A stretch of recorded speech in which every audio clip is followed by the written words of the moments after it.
Entrez.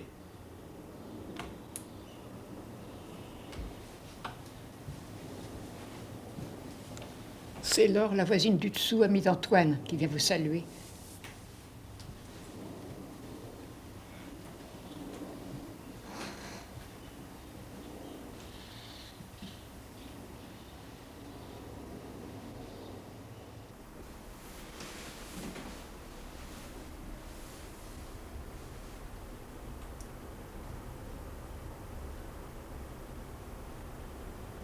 Je vais m'en aller, mon enfant.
Je t'attends à l'entrée, hein? À tout de suite.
Alors, vous l'emmenez, mais vous ne prenez pas le train rapide. Oui, comme nous ne sommes pas attendus avant après-demain, nous n'irons pas en train rapide. Nous passerons au château et nous irons très exactement en voiture, en barque, à pied, à cheval, à pied, en autorail. Eh bien, très bien.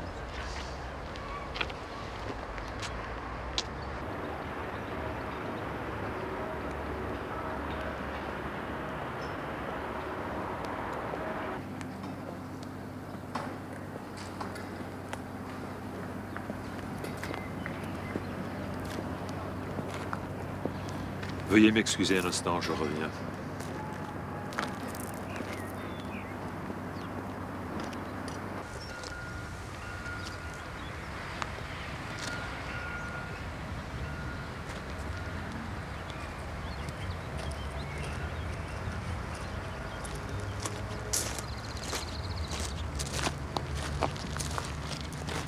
Mécénas fut un galant homme.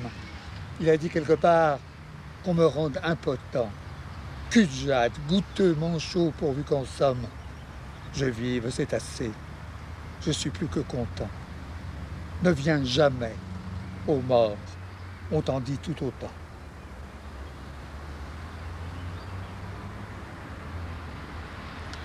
Regardez les enfants. On se dit 2000 moins 1920, 80 années de vie. Eh bien non, sur ces 80 années de vie, cet homme n'en a vécu que 40. Et non seulement cet homme n'a vécu que la moitié de son temps, mais cette tombe, sa tombe est vide. Tout ce qu'il y a de plus vide. Il n'y a personne là-dessous.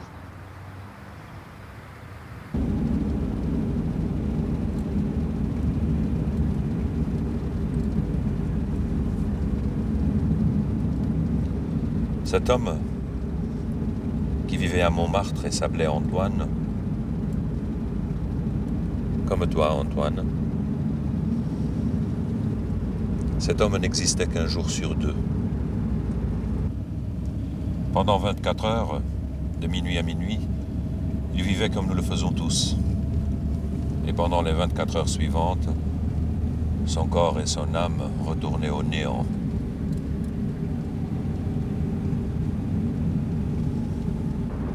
Comme il ne gardait aucun souvenir des temps morts, et que les jours pleins se soudaient dans sa mémoire aux jours pleins, la vie lui paraissait courte, à ce point qu'il s'ingéniait à la rendre morne.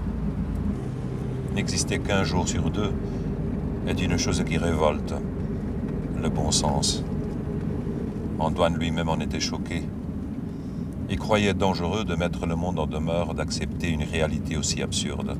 C'est pourquoi, arrivé en ville, il faisait de son mieux pour que le secret de sa vie intermittente ne transpirât pas.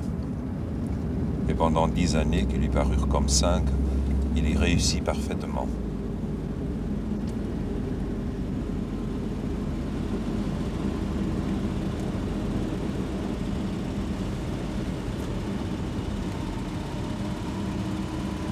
Sur certains grands axes. On fait le point tout de suite en direct de Rosny-sous-Bois avec vous, Sophie Vaudin. Oui, toujours dans le sens des débats. Premier bouchon sur l'autoroute A6 au péage de Villefranche-sur-Saône, 5 km de retenue donc au nord de Lyon. Ensuite, eh bien, l'autoroute du Soleil ne désemplit pas. La circulation s'effectue en accordéon sur une cinquantaine de kilomètres entre Valence et Montélimar. Plus au sud sur l'autoroute A9, il y a 3 bouchons à signaler. L'un au péage de Nîmes, un autre à Montpellier, puis un troisième du côté de Perpignan. Plus au nord sur l'autoroute A75 au sud de Clermont-Ferrand, vous êtes ralenti sur 5 km à Verrières. Et puis au-delà sur la Nationale 9, comptez avec 14 km de retenue à Aguessac et avec 3 km de circulation difficile à la Cavalerie. En Gironde, vous êtes ralenti sur 3 km avant d'arriver à Bordeaux sur l'autoroute A10. Plus au sud, vous patientez durant 1 km sur l'autoroute A63 au péage de Biarritz. En Normandie, première difficulté sur la Nationale 175 à Saint-Pience dans le sens Caen-Rennes. En ce qui concerne les retours de vacances, premier bouchon à signaler sur l'autoroute A8, la Provençale, bouchon entre Menton et Nice, et puis un petit peu plus loin de Brignoles à Aix-en-Provence. Sophie Vaudin en direct de Rosny-sous-Bois. Bien sûr, nous ferons le point tout au long de cette journée sur les ralentissements dans tout l'Hexagone pour ce grand chassé-croisé.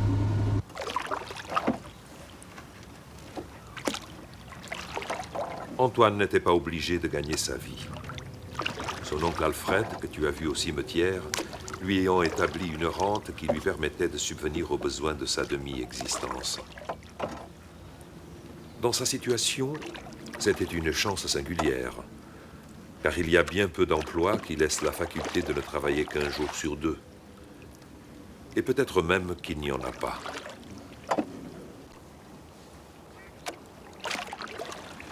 Il demeurait à Montmartre, rue Tolosé, Il avait là, au 6e étage, un petit 2 pièces qu'il avait meublé lui-même à peu de frais et dont le loyer annuel était de 48 000 francs.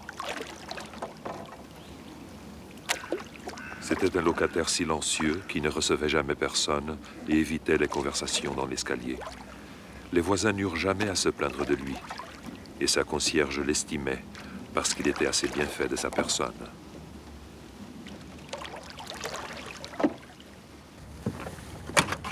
Les jours où il existait,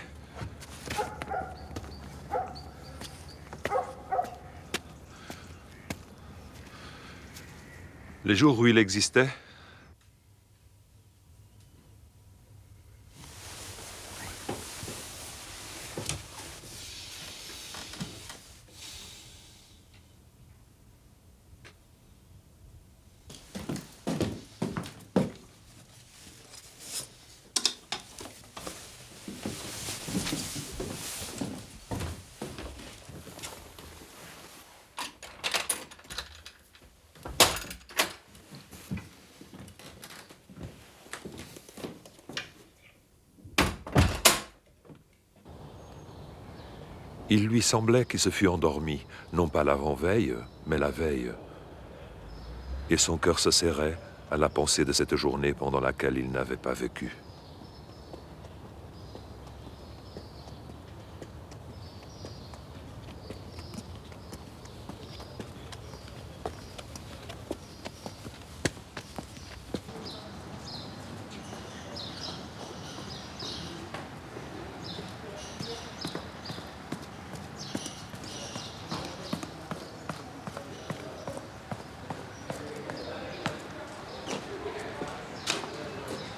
Parisien, s'il vous plaît.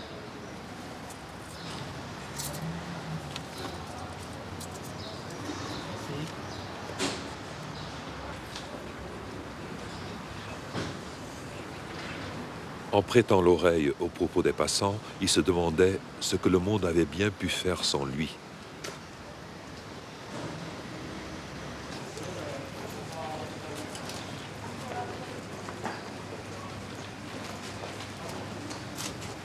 Le mot « hier », qu'à chaque instant il surprenait au vol, l'enfiévrait, de curiosité, d'envie et de regret. C'était pour lui le moment le plus pénible de la journée. Il lui arrivait de se sentir accablé. Ne connaître jamais que le jour pendant lequel il vivait, sans hier et sans lendemain, lui paraissait le plus abominable des supplices.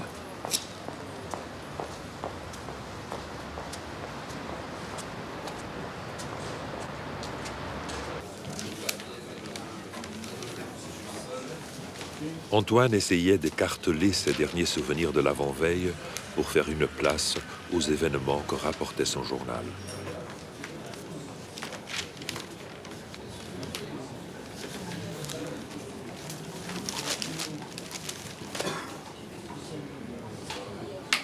Il était pris d'une autre angoisse, celle de l'heure qui s'écoulait.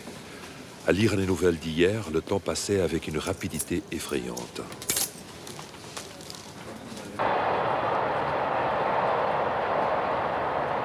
Il évitait le centre de Paris, où la variété du spectacle ne lui permettait même pas d'épier la fuite des minutes.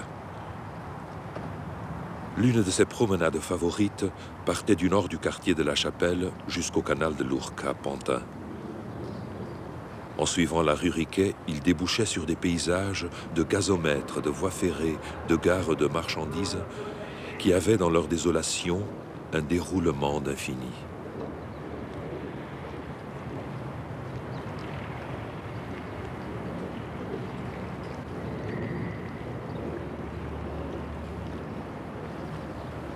Dans ses meilleurs jours, il lui semblait que le temps se consommât plus lentement sur ces plaines de fer que partout ailleurs.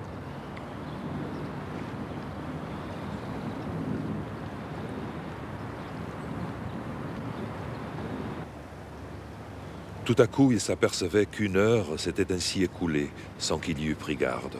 Alors, il perdait la tête, reprenait sa promenade, voyait danser les aiguilles de sa montre et finissait par recourir à des ruses de son invention.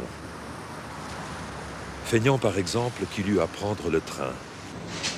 Il arrivait sur le quai de la gare avec une heure d'avance, dans l'espoir que le temps lui paraîtrait démesurément long.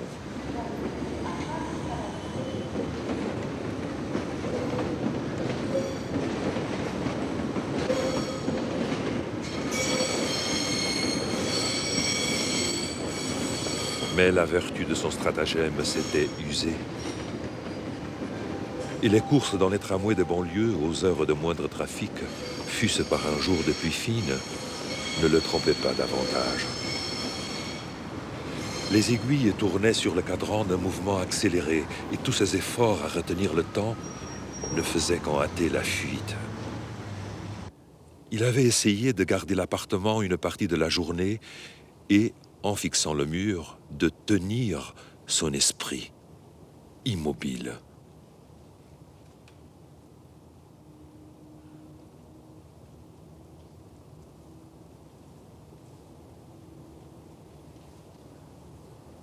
Mais sa pensée vagabondait malgré lui, et les murs s'animaient, de telle sorte qu'il croyait être au cinéma.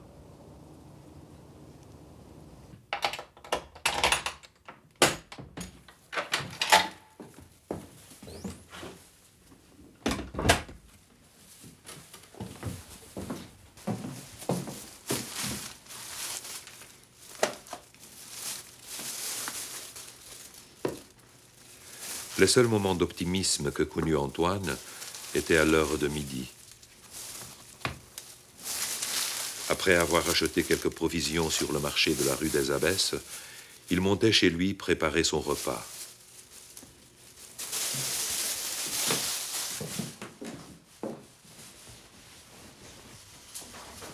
Sa promenade du matin le mettait en appétit, et c'est en mangeant un beefsteak ou une portion d'endive qu'il trouvait quelque consolation à sa mélancolie.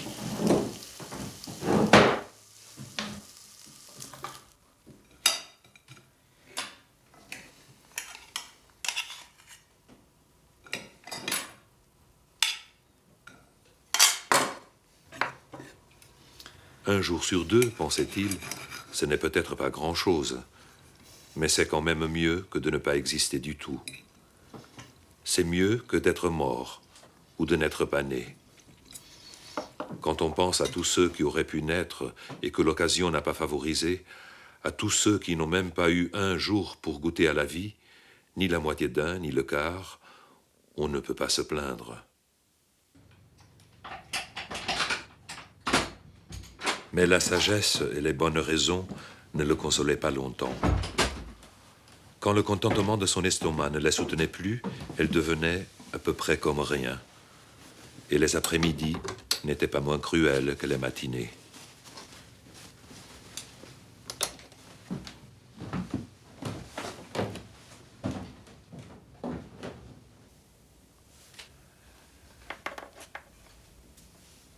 À minuit, il disparaissait d'une manière soudaine.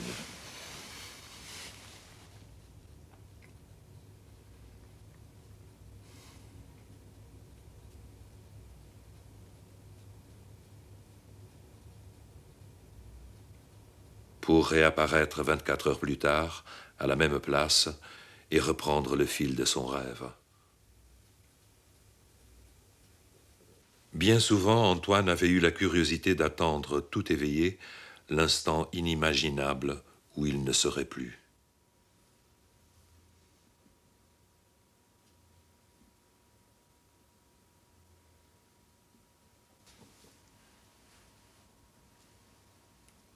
Il n'avait jamais rien observé ou perçu, pas même un passage. Si, dans la seconde d'avant minuit, il était en train de boutonner son pyjama, il se retrouvait dans la seconde d'après, occupé à la même besogne. Mais il venait de s'écouler une journée pleine, et il n'avait qu'à descendre dans la ville pour en avoir les preuves.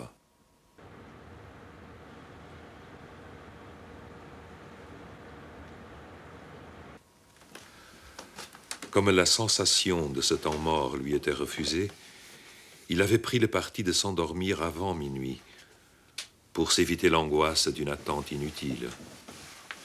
Il y avait en somme fort peu de chances que le mystère fût jamais connu de personne. Il aurait fallu qu'Antoine commît l'imprudence de se trouver à minuit dans un endroit fréquenté. Et il s'en gardait avec beaucoup de soin.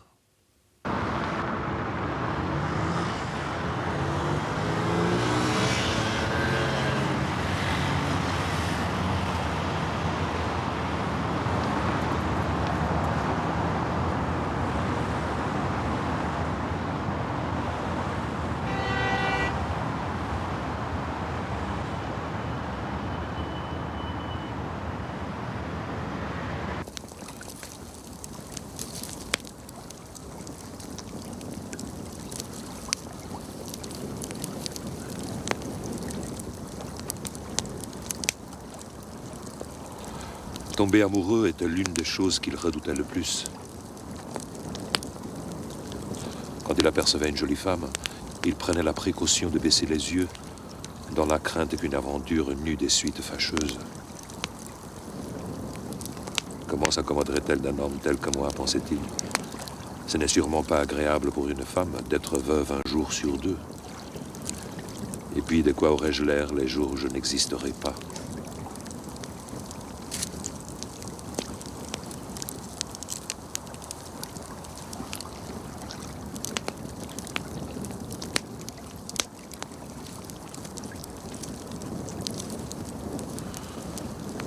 Un jour de septembre, dans une boucherie de la rue des Abbesses,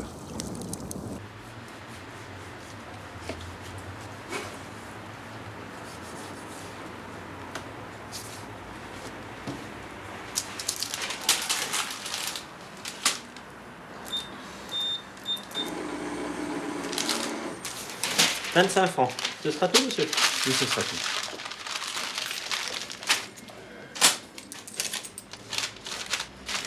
Merci.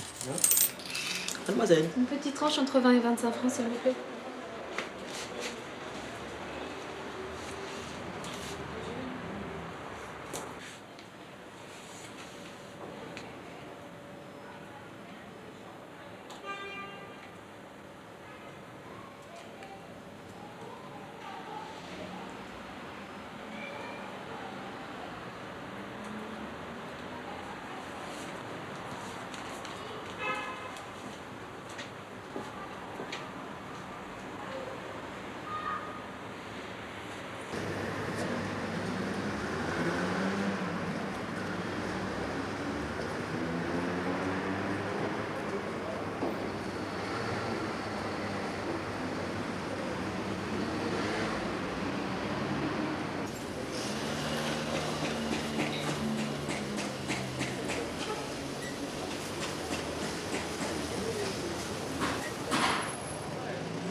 Face à son si doux sourire, Antoine ne put résister à lui avouer son amour.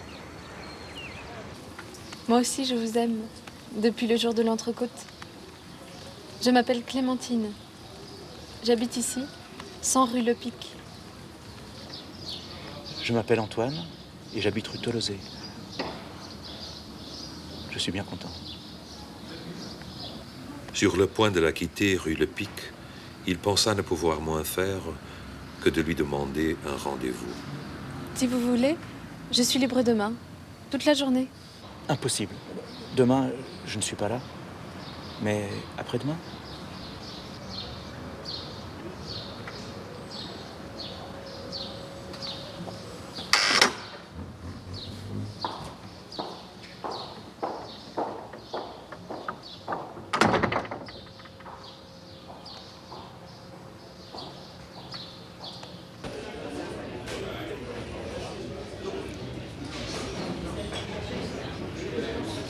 Clémentine, j'ai encore un aveu à vous faire. Je n'existe qu'un jour sur 2. Il vit au regard de Clémentine qu'elle ne comprenait pas bien. Il lui expliqua toute l'affaire.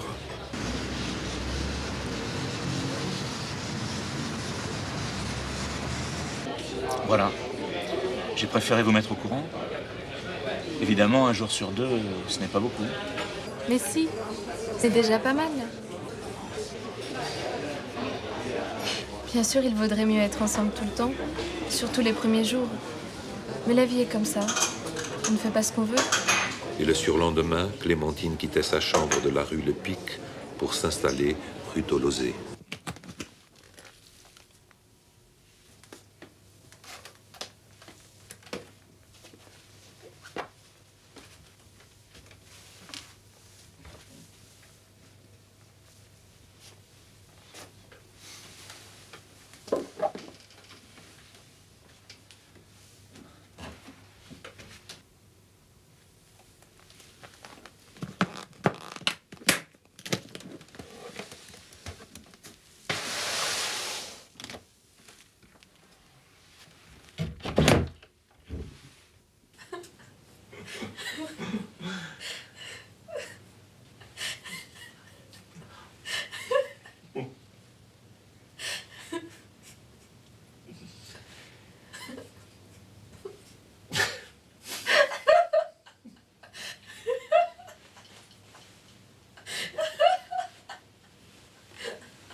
Dans le premier moment de déception, elle faillit lui en vouloir, de disparaître ainsi sans même faire un peu de fumée. Mais son amour lui inspira presque aussitôt l'inquiétude qu'il ne revint pas. Elle avait beaucoup de mal à imaginer qu'il eût cessé d'exister, même provisoirement. Et en vérité, c'était une chose inimaginable. Clémentine ne put se défendre de penser qu'il était au ciel, et un peu aussi dans la chambre, à la manière des morts qui rôdent partout pour surprendre les pensées des vivants.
J'aimerais mieux croire qu'il est ici.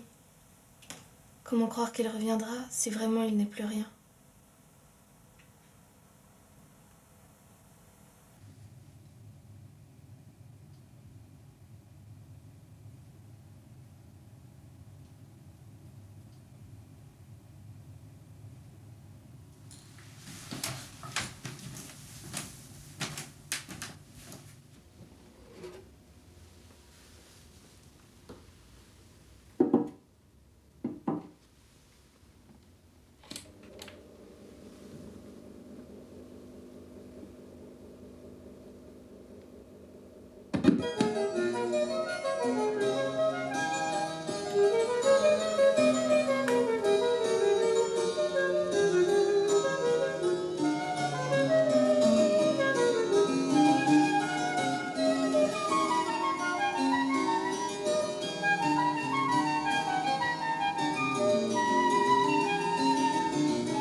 Alors? Alors? Eh bien, rien. Comprends-tu? Rien. Je n'existais pas plus que tu n'existais il y a 100 ans. Pour moi, toute cette journée d'hier est du temps mort. Mais pour toi, ce n'est que du temps passé. Tu t'en souviens? Raconte-moi hier. Raconte la journée. Comment vont les heures quand je n'existe pas? Comment les jours s'ajustent-ils aux jours? Rends-moi ce qui m'échappe, ce qui n'a pas de place dans ma demi-existence. Les journaux n'en disent presque rien. Ils ne savent pas. Ils parlent d'hier pour des gens qui l'ont déjà vécu. Mais raconte. Ce matin, je me suis levée à 8 heures. Oui, mais avant, depuis le moment où j'ai cessé d'exister. Je ne peux pas dire comment tu as disparu. Tout à coup, je n'ai plus rien vu. Je sentais encore ta chaleur, la pression de tes mains, et déjà tu étais parti. Je n'ai pas eu peur puisque j'étais prévenue. Seulement 1 minute de surprise. Malgré moi, bêtement, j'ai levé la tête pour te chercher dans la chambre. Il y avait une mouche bleue qui volait autour de la lampe. Ne me gronde pas, mais j'ai failli me demander si ce n'était pas toi. Oh non, sûrement pas. Cette mouche bleue, je me rappelle l'avoir vue moi aussi quelques minutes avant minuit. Ah, si j'étais mouche bleue les jours où je disparais, je m'estimerais heureux.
Non, tu vois, moi vraiment, j'arrive pas à trouver ça naturel.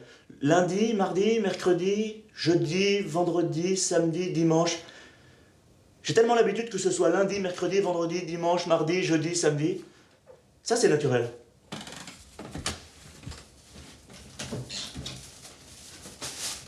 Puis heureusement, le nombre de jours de la semaine est impair, sinon je les connaîtrais pas tous.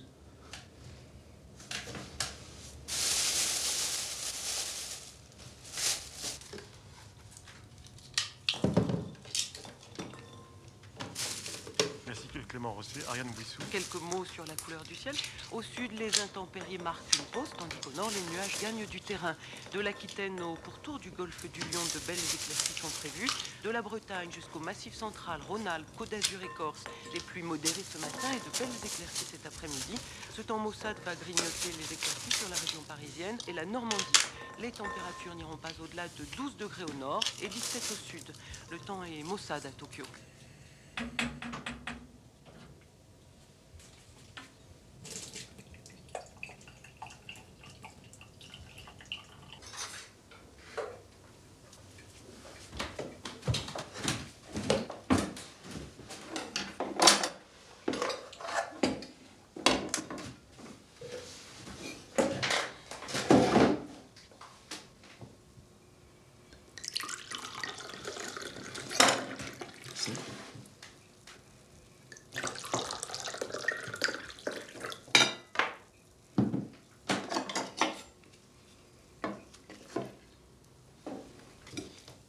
Si.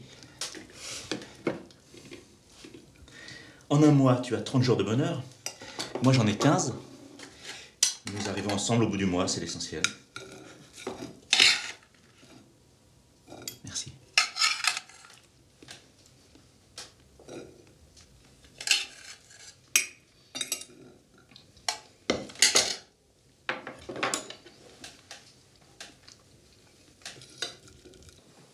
Mais non, je n'ai pas 30 jours de bonheur. Quand tu n'es pas là, je m'ennuie. J'ai même du chagrin.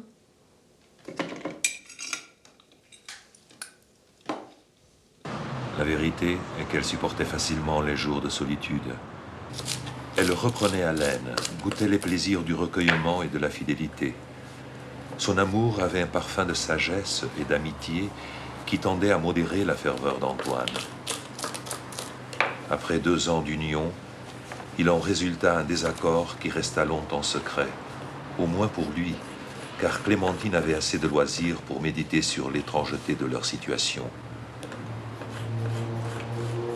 Son amour, qui durait depuis 2 années pleines, n'avait ni la fraîcheur ni l'élan que gardait celui d'Antoine, âgé d'1 année seulement.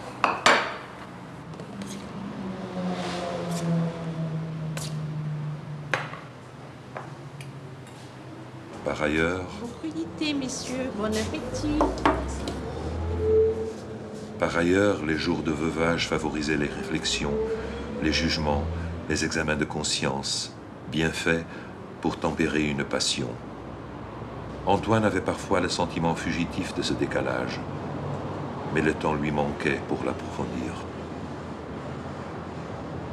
Michel Siffre, 61 ans, a refait surface satisfait après 2 mois et demi seul dans la grotte de Clamousse. Il dit « Sous terre, vous savez, je n'ai plus de passé. En tout cas, je n'y pense pas. Et quand je remonte, je n'essaye pas de rattraper les nouvelles perdues. C'est hier que j'ai appris par hasard qu'Eltsine n'était plus président. »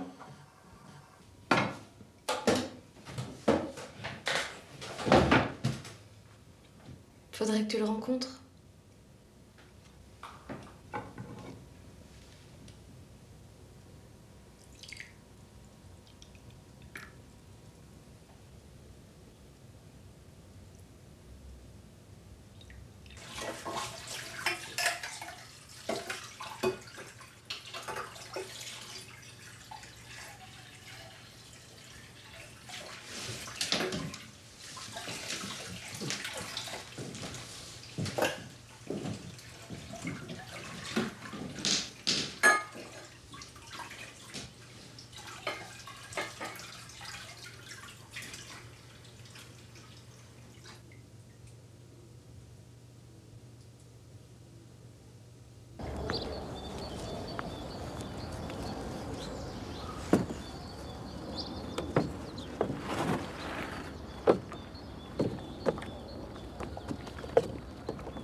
T'avais raison, c'est joli ici. Mais c'est un peu loin, non?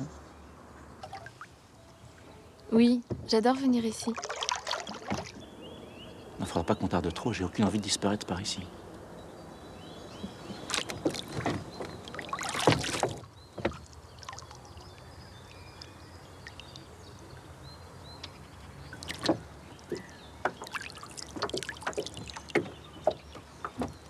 C'est vrai, c'est joli la campagne, ça change. Tu trouves pas? Tu viens souvent ici? Oui, quand tu n'existes pas, je n'aime pas rester seule dans l'appartement. Alors je prends le train, puis je viens ici. Je suis contente que tu sois là aujourd'hui. Ah, tu viens ici tous les 2 jours? Presque. Ça dépend. Et il y a longtemps que tu viens ici?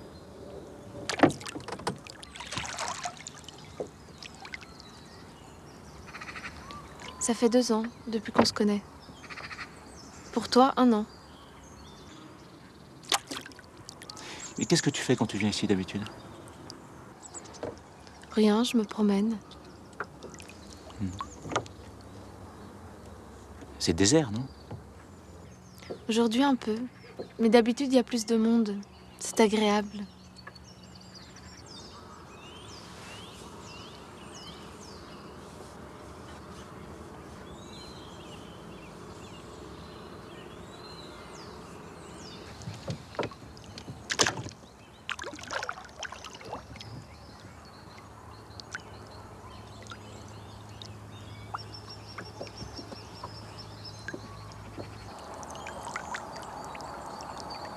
J'aimerais bien qu'on rentre.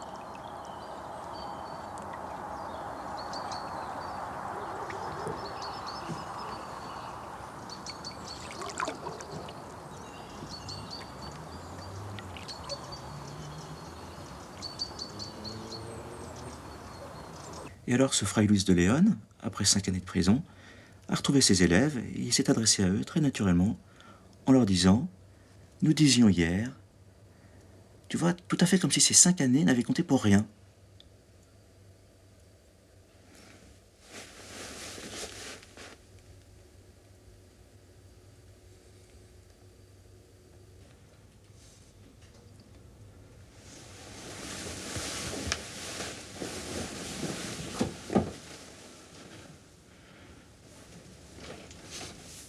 Clémentine?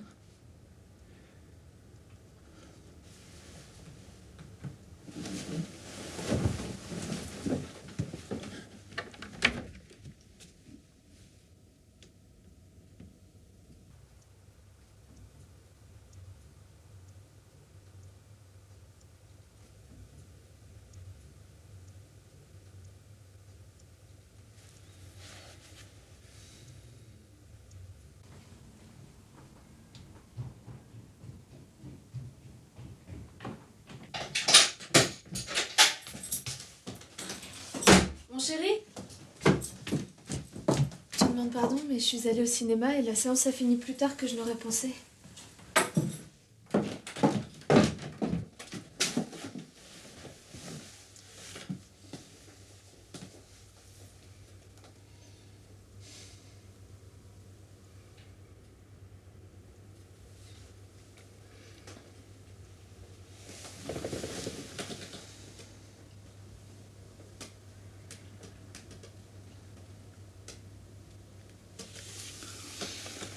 Tu m'en veux d'être allée au cinéma?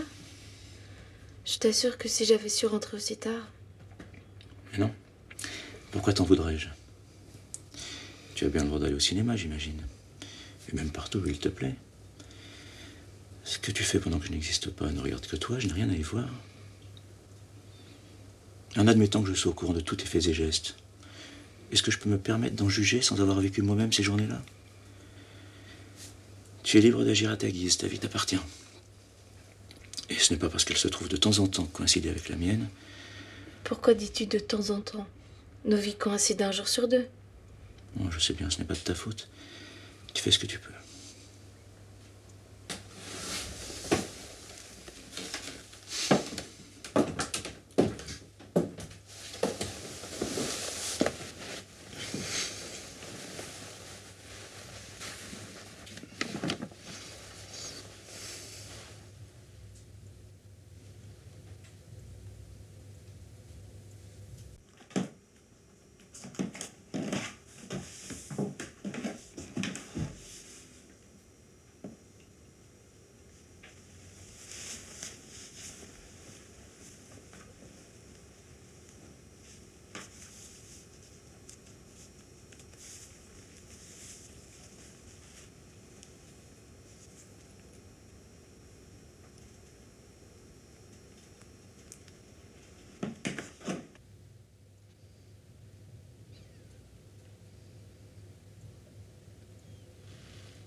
Il sentit tout à coup la profondeur de ce temps mort qu'il ne contrôlait pas, et tout ce qu'il pouvait contenir d'événements. Un au-delà, proche et inaccessible, sur lequel il n'avait eu jusqu'alors que des renseignements, devenait une réalité, presque sensible. L'absence de Clémentine, qui lui semblait durer depuis 2 minutes, plongeait dans cet autre monde, durait depuis des heures.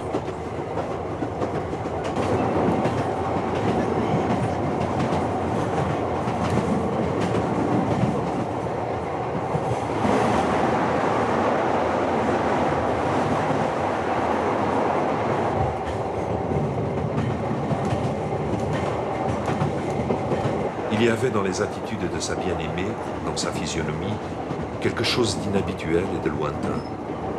Une langueur, une façon distraite, et peut-être un regret, songeait Antoine, comme si elle s'attardait au souvenir de cet autre monde qu'elle venait de quitter. C'est ainsi qu'elle devait se déshabiller, les jours où il n'existait pas. Ses vêtements tombés, elle apparut dans une irritante nudité qui ne manquait certes pas de présence, mais qui semblait se mouvoir encore dans une clarté étrangère. Il était trop facile de lui imaginer un cortège.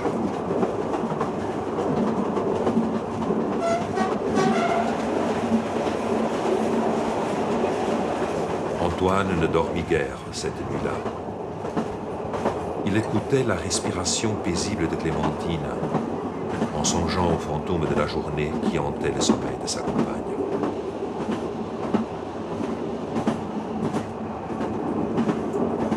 Ce qui avait été accidentel devint une habitude, et il arriva au moins une fois par semaine à Clémentine de rentrer après minuit.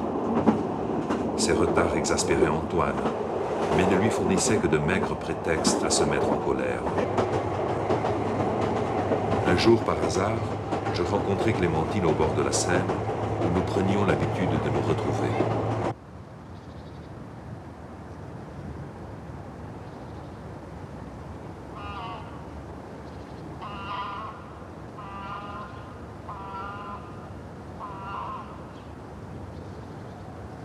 Et avant-hier soir, étiez-vous à l'heure?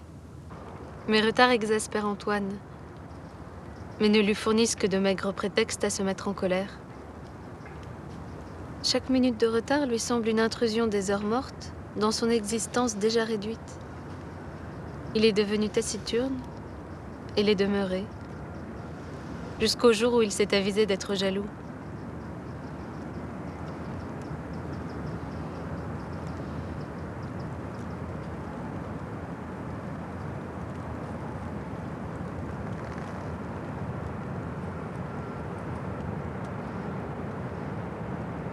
Les soupçons, qu'il s'efforce de repousser, ont fini par lui paraître raisonnables. Un homme qui n'existe qu'un jour sur 2 est un cocu prédestiné. Il faudrait à sa femme, pour lui rester fidèle, une vertu si sombre qu'on oserait à peine s'en féliciter.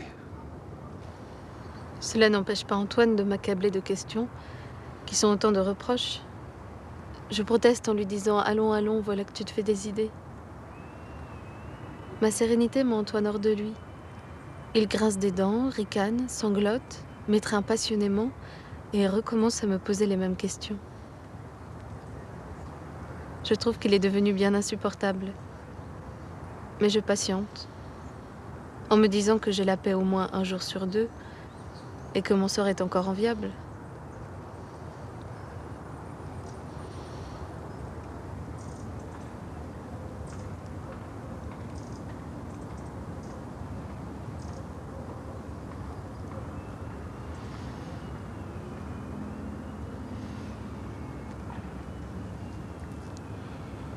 Regardez, la nuit est presque tombée. Et nous sommes si bien ici que nous ne nous en sommes même pas rendus compte.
Et tu n'es pas rentré chez vous depuis?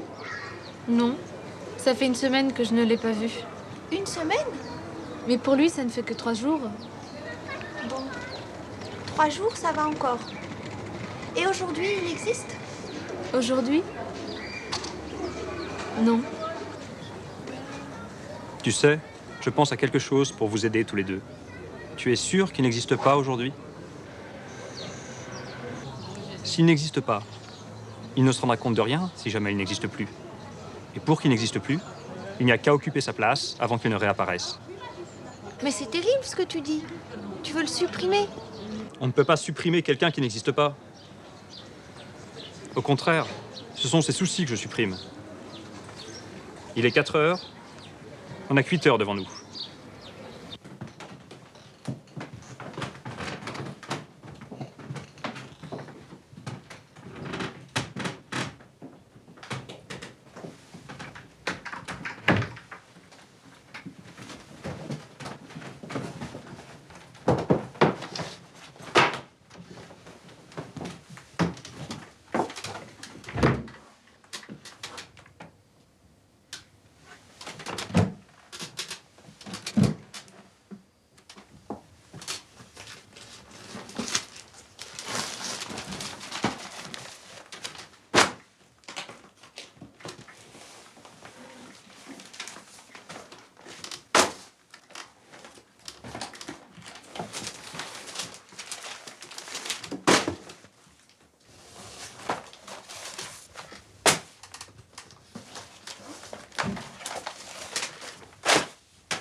C'est pour son bien.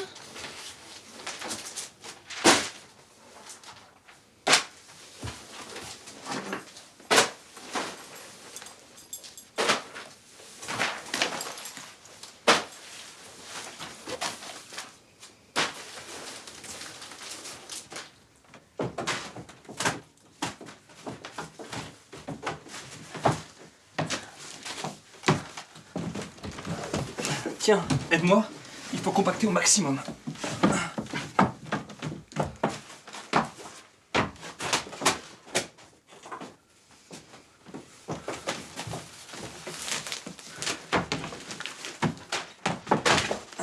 Tu comprends? Il faut qu'il n'y ait plus aucun interstice qui puisse lui laisser le moindre espace pour réexister. Et même, je me demande si on ne devrait pas noyer tout ça dans le béton pour être sûr à 100%. Là, déjà, je ne vois pas où il pourrait avoir la place de revenir. Tu n'aurais quand même pas un peu de plâtre ou quelque chose?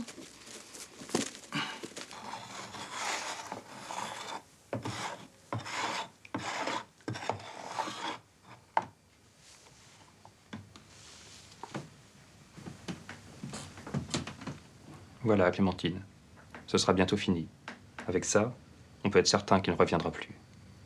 Sa place sera bien prise, bien occupée.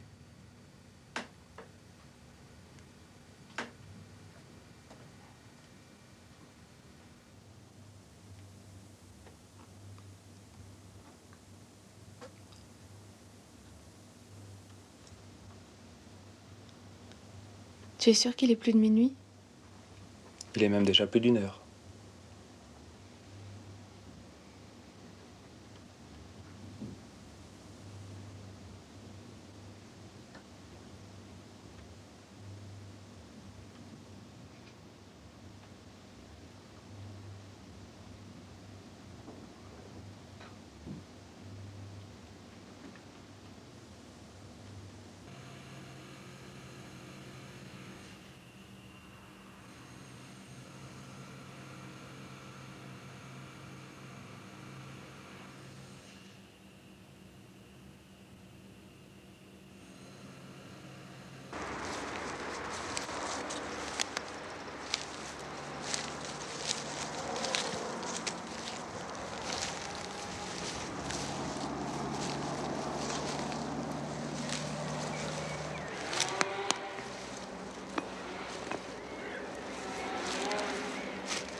Serge a quitté Claire et m'a emmené vivre avec lui à New York.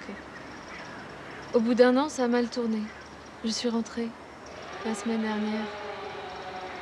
Je me suis ressouvenue d'Antoine, mais j'ai été prise de remords et n'ai pas osé retourner à Montmartre. Et puis on m'a dit que le quartier était en démolition. Antoine a dû complètement cesser d'exister.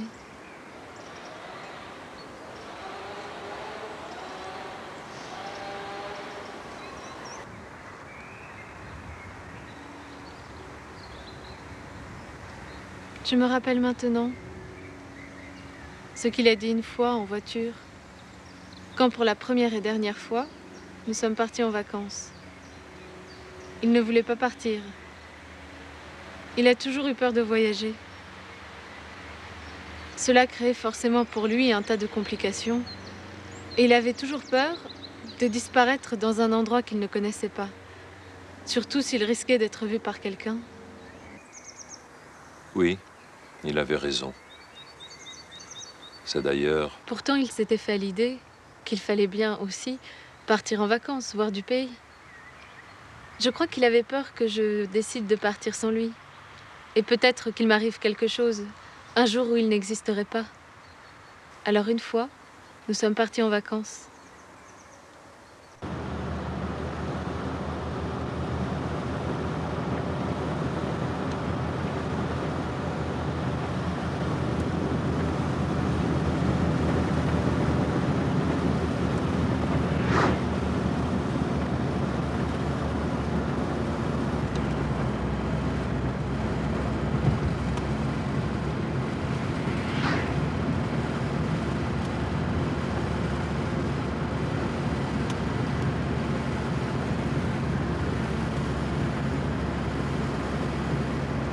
Quand mes yeux seront définitivement fermés, ils ne verront plus le paysage divinement, magnifiquement réel apparaître. Quand mon cœur aura cessé de sursauter, ma gorge de se contracter, mes poumons de s'emplir d'air, quand mon sang arrêtera son va-et-vient le long de mon corps et commencera à s'épaissir, à sécher entre les parois des artères et des veines, quand ma peau ne sentira plus le dur, ni le doux, ni le froid, ni le chaud,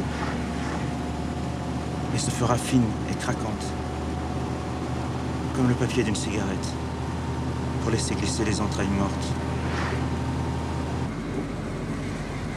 Quand mes os se détacheront les uns des autres et s'écraseront en poudre, comme la pierre.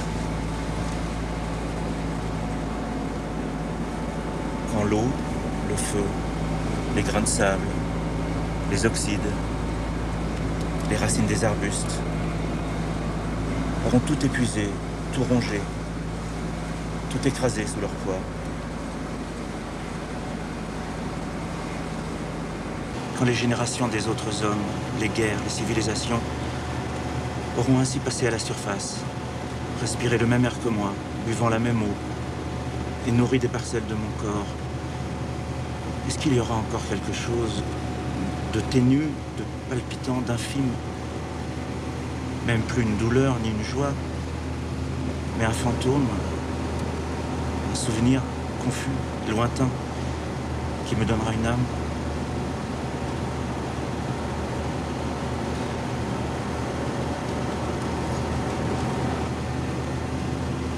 Quand ces générations elles-mêmes auront passé, quand les derniers hommes auront disparu, quand la terre et le soleil auront été engloutis, se seront confondus comme moi avec le vide, restera-t-il quelque chose de moi dans la plus petite partie d'un atome? Y aura-t-il seulement une poussière flottant dans l'espace absolu qui portera encore le signe que j'ai vécu?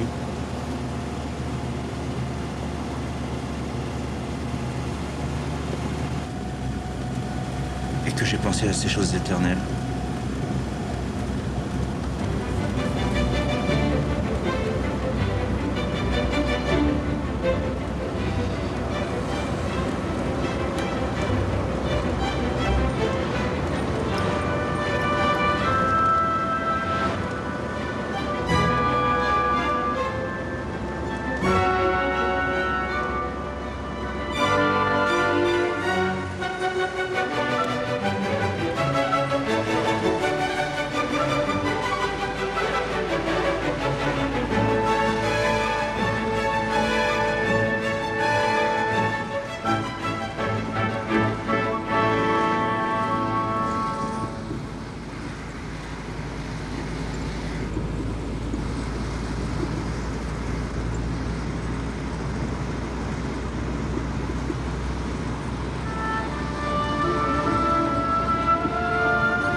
fait, le bouchon de passe en retard aujourd'hui.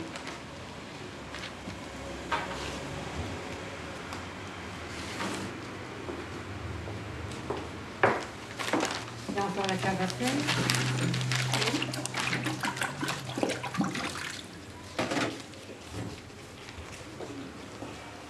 Bonjour. Un café, s'il vous plaît.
Excusez-moi, monsieur.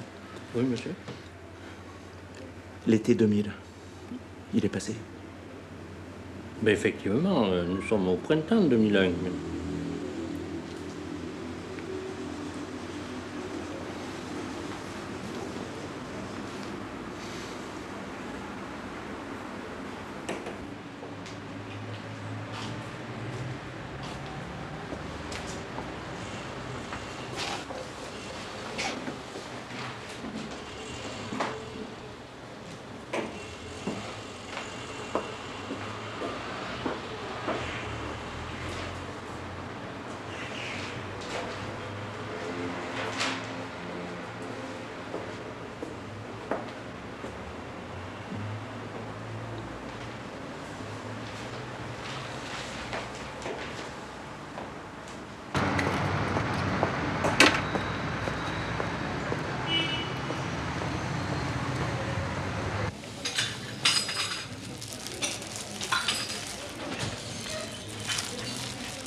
Comprendre, tu parles. Les gens comme moi, ils appartiennent à un monde à part.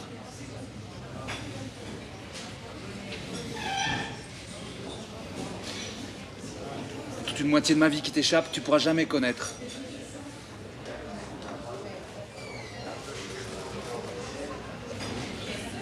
Parce que cette moitié-là, elle a rien de commun avec ta vie à toi. Elle est en dehors.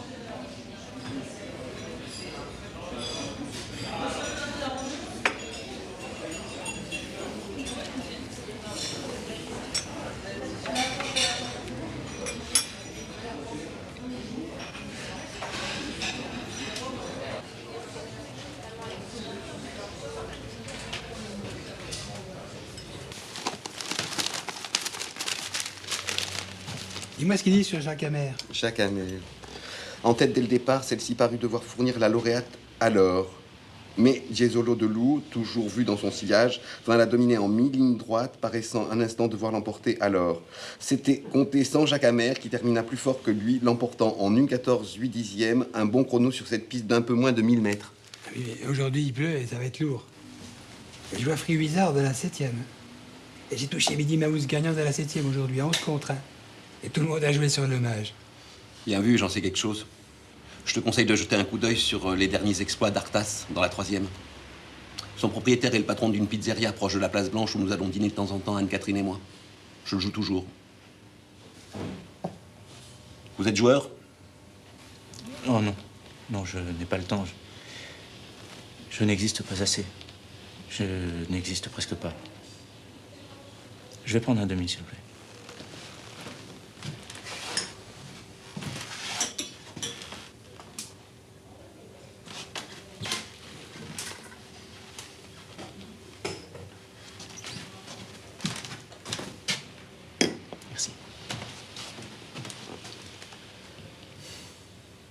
Je viens de passer 1 an dans les limbes, 1 an sans exister.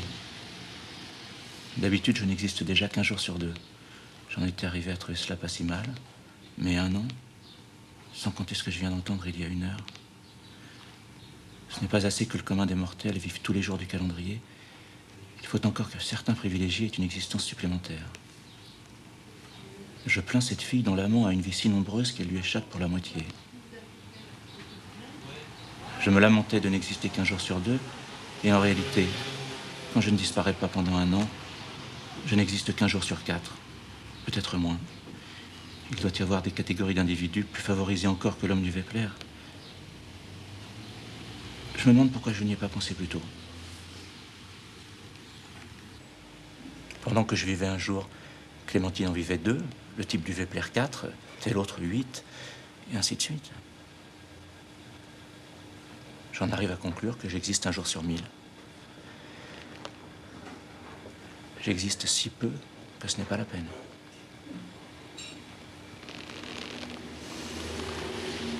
Combien je vous dois? 12.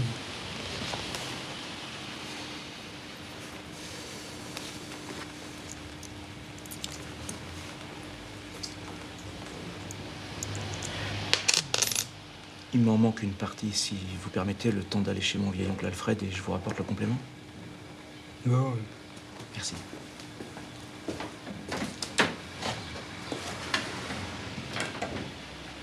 C'est fou, hein. Ce qu'on est capable d'inventer.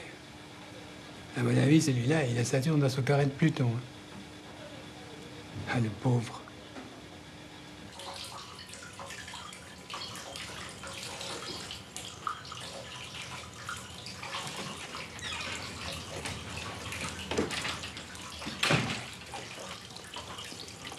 Bonjour. Bonjour, jeune homme. Bonjour. Un chocolat chaud et beaucoup de chocolat, s'il vous plaît. Un chocolat chaud et beaucoup de chocolat.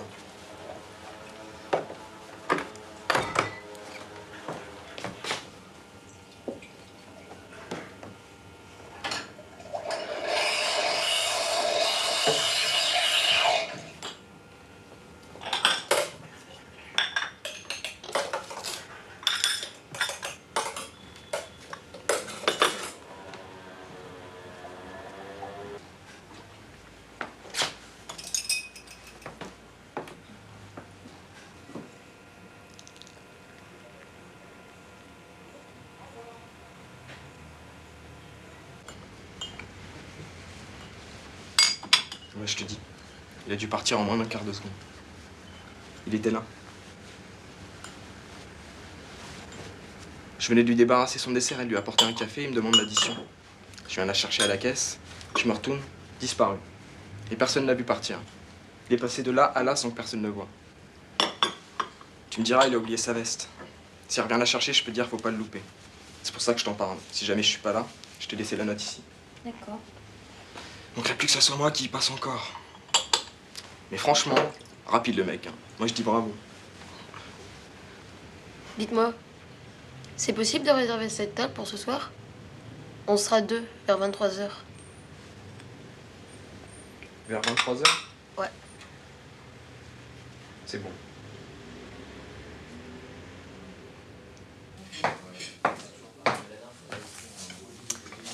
Un café, s'il vous plaît. Oui.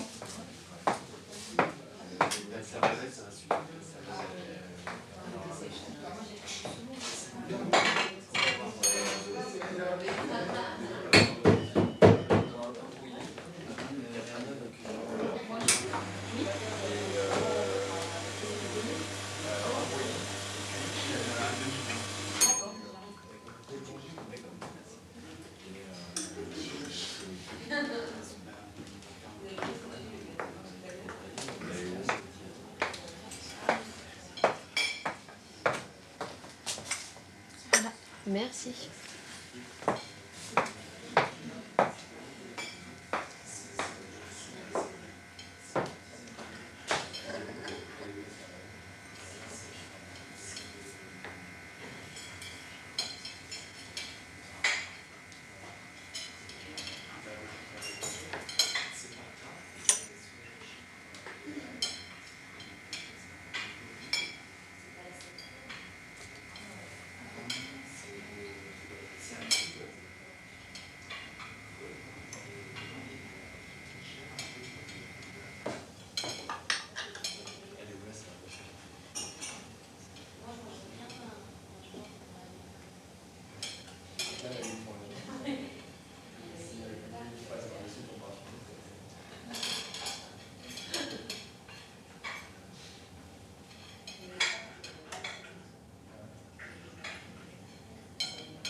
Quelle heure est-il?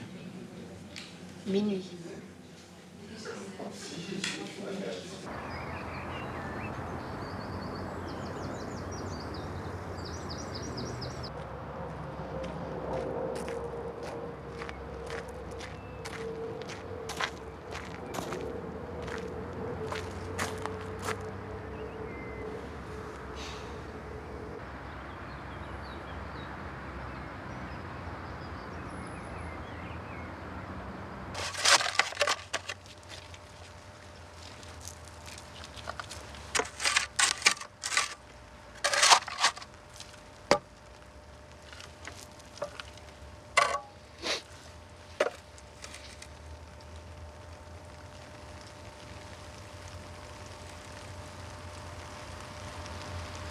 Alors, cher Antoine, nous sommes d'accord?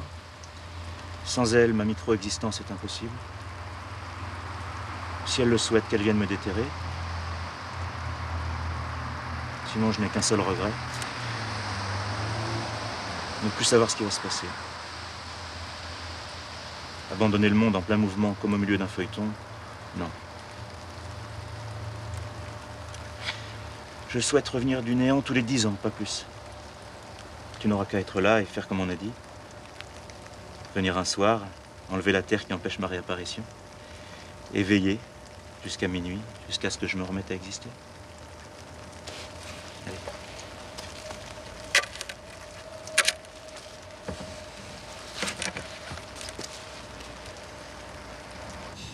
Alors, j'irai au matin jusqu'à un kiosque à journaux et en achèterai quelques-uns. Tu me donneras de tes nouvelles. Je ne demanderai rien de plus. Mes journaux sous le bras, pâles, frôlant les murs, je reviendrai au cimetière et je lirai jusqu'au soir les désastres du monde, avant de redisparaître, satisfait, à l'abri rassurant de la tombe, pendant 10 ans. Ou moins, si elle changeait d'avis.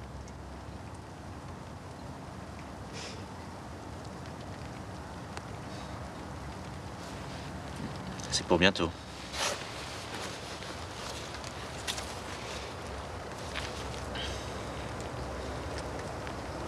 Et souviens-toi, pour toi, demain, j'aurai 23 ans. Après-demain, 33 ans. Et à la fin de ta semaine, 83 ans.